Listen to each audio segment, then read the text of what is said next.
What is that? I think I'm gonna touch that. Ah! Oh, that was a really bad idea. Huh.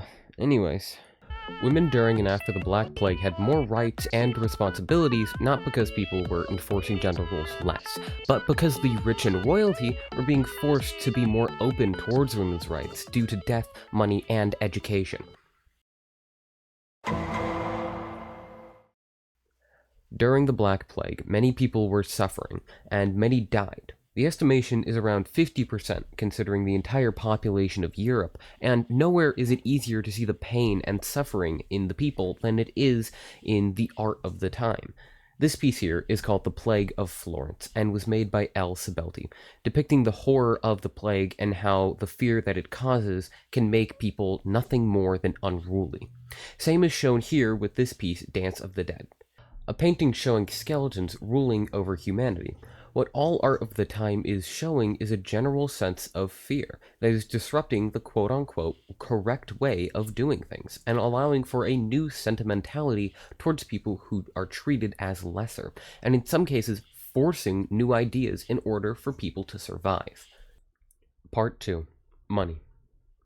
As Ellen Power, a specialist in medieval history, writes that in considering the characteristics of medieval ideals about women, it is important to know not only what the idea themselves were, but also what were the sources from which they sprung. In the early Middle Ages, what passed for contemporary opinion on women came from two sources, the church and the aristocracy. All this is really saying is that the views on women were controlled by the royalty and the church, and after the plague, they were a lot less strict about women and their rights because of the cult of the Virgin Mary and because of modern medicine practice at the time. In case you're wondering, the cult of the Virgin Mary was a cult dedicated to Mary, the mother of Jesus, in the Bible, and this cult was eventually big enough to be added to the popular opinion of the Catholic Church and its religion. And with this slight change, people started to look at women in a little bit more of an equal light. I mean, not a lot, but a little bit. A little bit, a little bit. Anyways, at this time, people of medicine were being needed the most, and mostly by rich people who could afford them and their practice. As is said on the BBC webpage about the Black Plague, during the 17th century, women were also responsible for a lot of medical care. They administered herbal remedies, which had been passed down through generations. This proves that most doctors and most people of healing were women, and wealthy people needed their help in this time of depravity. Since the rich people needed women, they would look favorably on women if a woman were to, say, save their family from a deep illness during this very bad time, and this would push the entirety of the common view of women into a brighter direction. This would indirectly give women more rights down the line. Part 3. Education. This is a big one, okay? So be prepared. When I say education, I mean that there were two main causes of women getting a higher chance at education after the Black Death. That is, of course, the fact that there was a massive labor shortage. There was also a more economic empowerment for women.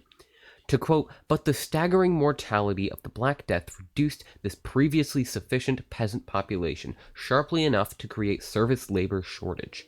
This quote is from Christine R. Johnson, an associate professor of history at the Department of History. What she's saying here is that because of the Black Death, women were given a chance at having jobs, but not only as laborers, but semi-rarely in places like finance. They would be needed in those areas, and in those areas, they would need an education to even get the job. So the job would then educate them, because, well, they needed them in their workforce.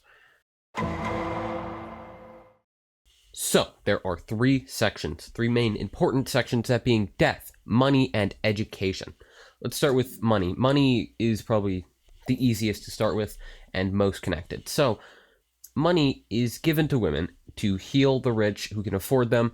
Then this money is used to add to women's reputation and to increase their middle class. Next, death. Death causes labor shortages, which gives women more money. And lastly, their education, which is after the plague, technically, and is caused by the death and the money is given to healers. To explain, money is given to healers, who are mostly women, and then they use this money to fund children's education. Then these children can get a job with their education because of the labor shortage caused by death. This all adds to a middle class while being completely, in theory, outside of any interference of a man aside from fathers. All of this at the time was completely new and unique. Before the Black Death, none of this could have ever happened. The Black Death forced society of medieval Europe to adapt to include women. And this made the middle class larger and the wealth gap between the rich and the poor a lot less, and most importantly, gave more rights to women. And especially in the 1600s, where we can see the effects of this, where we can see 1 in 7 people working in labs were women. People like Margaret Lewis-Kadovich and Maria Courage. And both of these women worked in labs, and that was only possible due to the things we've discussed about the effects of the Black Plague.